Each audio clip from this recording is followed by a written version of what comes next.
So I was born in the 90s, which means I've lived through the huge social transformation that has happened to us through the rise of the internet and social media. And so far, the results are mixed. I think if we spent more time and thought about the pros and cons of currently existing social media and the real effects it has on us psychologically, we could create new forums and virtual spaces which can connect us and elevate us rather than isolate us and drag us down. In the 90s, the internet was new, and how you first got online was through dial-up, which also tied up the phone line. Dial-up limited how much internet you could consume, as other people in your house would need to use the phone. Phones at this time, by the way, were landlines.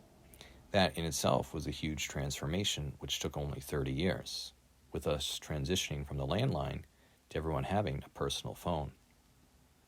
In grade school, we used AOL Instant Messenger, which was a new way of keeping in touch with your friends while using the computer.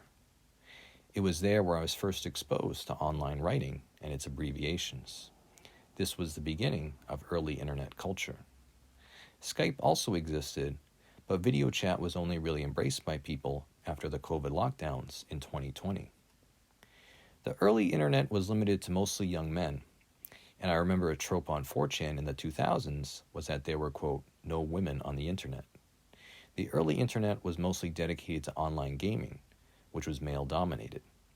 This only changed with the rise of social media, mainly the site Facebook, that brought both sexes online.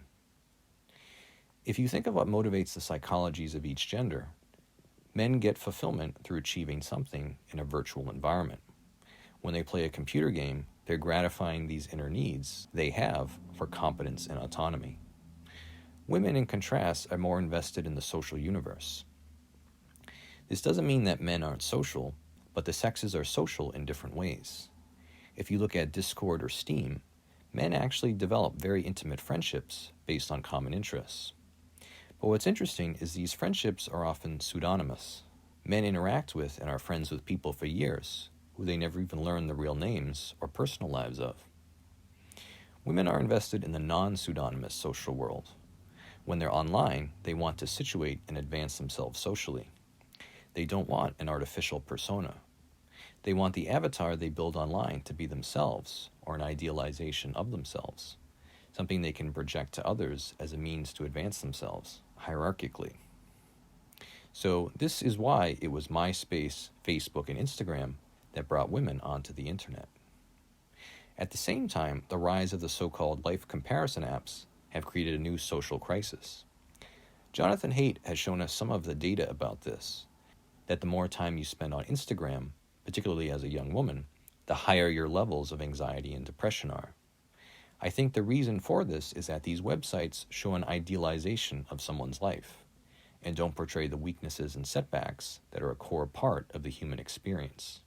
So your personal lived experience each day includes all the shortcomings of life, but then when you go online, you see how perfect everyone else's lives and bodies are, since you're learning about them through their carefully curated profiles. And I think this experience makes you internalize this sense of worthlessness and that you're not keeping up. When I was 18, I actually got off of Facebook, and it was the anxiety and negative feelings that I felt, comparing myself to other people, that caused me to do this. I recently went back on the site, and I realized I made a mistake by leaving social media for so long. A healthier response would have been to have taken a break from it and come back. And I realized I went years not keeping in contact with the long-term quality friends that I made in adolescence. So ultimately, I want to talk about Reddit, because Reddit is a site that encapsulates the paradox of our time. The great thing about Reddit is it allows for the development of communities that are focused on very specific interests. This is a huge cultural change that has happened since the 90s that we've mostly forgotten about.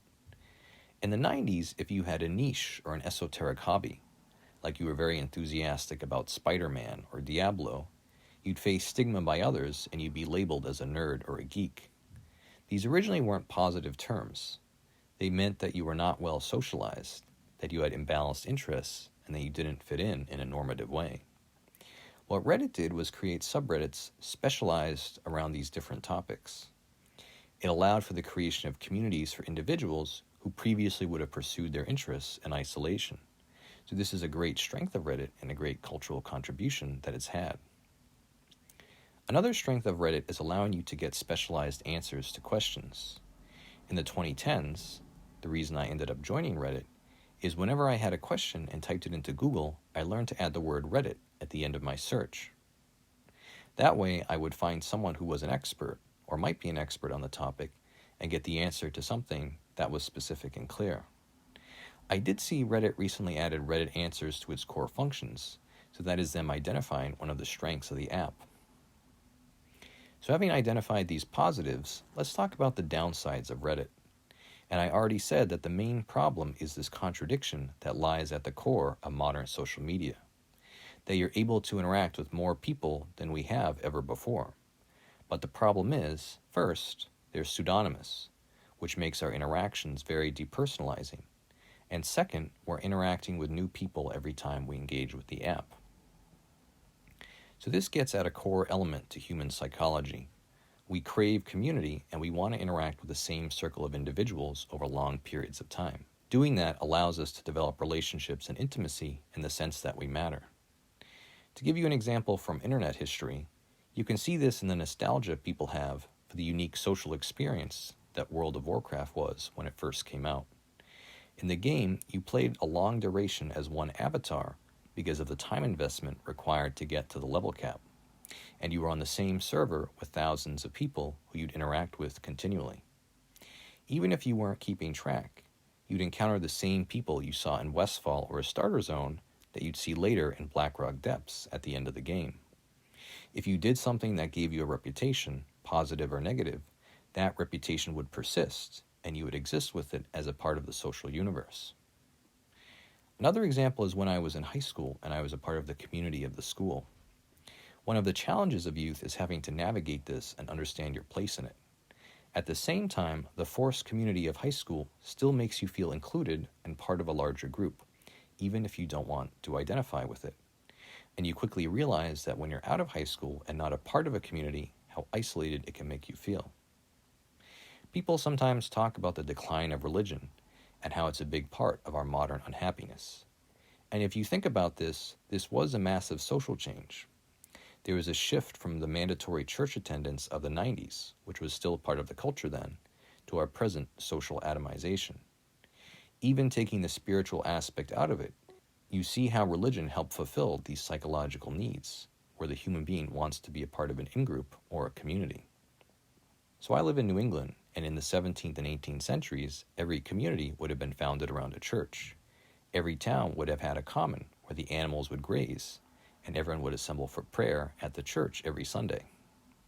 By going to church, you would gradually get to learn who each individual was in your community, and you develop schemas about everyone's personality and where they fit in socially. Today, we don't have that, and instead you feel very divorced, not only from your community, but from your neighbors as well. So we've identified the big problem. Reddit is different from the PHP forums that existed in the previous period. These forums were smaller, had less traffic, had the users pick a fixed name and avatar, and consequently those who did post were the same individuals over and over again.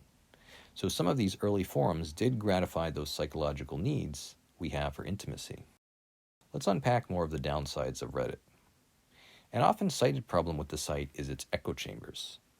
And due to this, there's a harsh intolerance and a social ostracization that happens toward people who disagree with us on the site. If you post an opinion that goes against the beliefs of a group on their subreddit, your post will get downvoted until it becomes invisible and your opinion disappears. You'll also get hostile comments toward you, which will create a bad experience and encourage you not to post. You can literally see the evolutionary history of human beings in this experience, how clear it is that we evolved in clans and tribes. I think the echo chambers bring some positives, because they can affirm you and help you feel like you're a part of a group, when your niche opinions would have isolated you before. At the same time, it discourages contrarian opinions and prevents you from challenging and expanding your beliefs. It locks people into their default moral universes and allows them to stay there. I recently read Jonathan Haidt's book called The Righteous Mind, and I think his argument here helps us get some insight into this. His thesis is that we're divided and don't understand each other due to the different moral systems that we have. He gives the analogy of the 5 taste buds and says we're born with different sets of values: care, loyalty, piety, authority, and fairness. He then talks about the right and left, one of the first ways society divides itself, explaining how their different moral universes prevent them from understanding each other. If you're on the left, you operate mainly out of the moral systems of care and fairness, and the categories of loyalty, authority, and piety usually don't exist for you. Haidt, who was a liberal when he wrote the book, talks about one of the few times he felt patriotic emotion and respect for authority in the period after 9/11. During the patriotic surge of emotion after 9/11, he put an American flag on his car. If you're on the right, conservative morality is actually wider and encompasses more moral categories, something that wouldn't be apparent to you if you're a liberal. Conservatives value care, fairness, loyalty, piety, and authority on equal levels, which gives them a very different way of looking at the world. If you saw an evolutionary origin to this, you can think of how it would have been an advantage to have half a society be conservative and half liberal if you're a tribe. Conservatives are practical in that they're loyal to the group and dedicated to whoever the authority figure is for the group, regardless of their competency. They would have served a role in helping police and serve in conflicts to benefit the community. At the same time, you see how people with care-based moralities would also contribute. Serving as healers or teachers, they help society by nurturing and taking care of its constituent members. When I learned the Jonathan Haidt thesis, I felt I had gained a great insight into other people and why I could never understand their moral universes before. I appreciated when I saw that Anna Kasparian and Cenk Uygur, 2 people I listened to growing up as an adolescent, also gained a greater understanding of others' moral universes after learning Jonathan Haidt's theory. And I was surprised when I saw someone else I had admired, Chris Hedges, read the book but never tried to apply its theories to others, causing him to become isolated to his default moral universe. If we apply this to Reddit, we can see how the upvote-downvote system and the atomization of the site into subreddits causes us to limit ourselves to our provincial moral universes and prevents us from challenging ourselves. I remember when in 2016, when Bernie Sanders first ran for president, there was a lot of support for him on the site, and it seemed to me that he might have enough enthusiasm to win the primary. But when he was defeated, it showed how Reddit was actually a very limited and self-reinforcing part of the population, and wasn't an approximation for how society felt as a whole. So having analyzed this, we can say the following. The pros of Reddit are that it allows you to get clear answers on specific questions, and it allows you to participate in communities dedicated to topics you're personally devoted to. A con of Reddit is that you're always interacting with new people. This causes feelings of loneliness because as human beings, we're hardwired to want long-term, recurring relationships with a small number of people.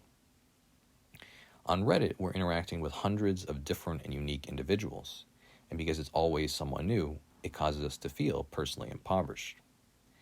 The other downside is that it limits us to these very narrow moral universes. When we're in these, we become intolerant and tribal when there are people who offer opinions contrary to our group. We then ostracize and downvote those people, reinforcing the atomization of the site. So the recommendation I would make for the future is that social media has to curate your interactions more, so you're interacting with the same recurring group of people. It needs to foster intimacy, as it's intimacy that allows us to feel truly valued and fulfilled in our relationships with others.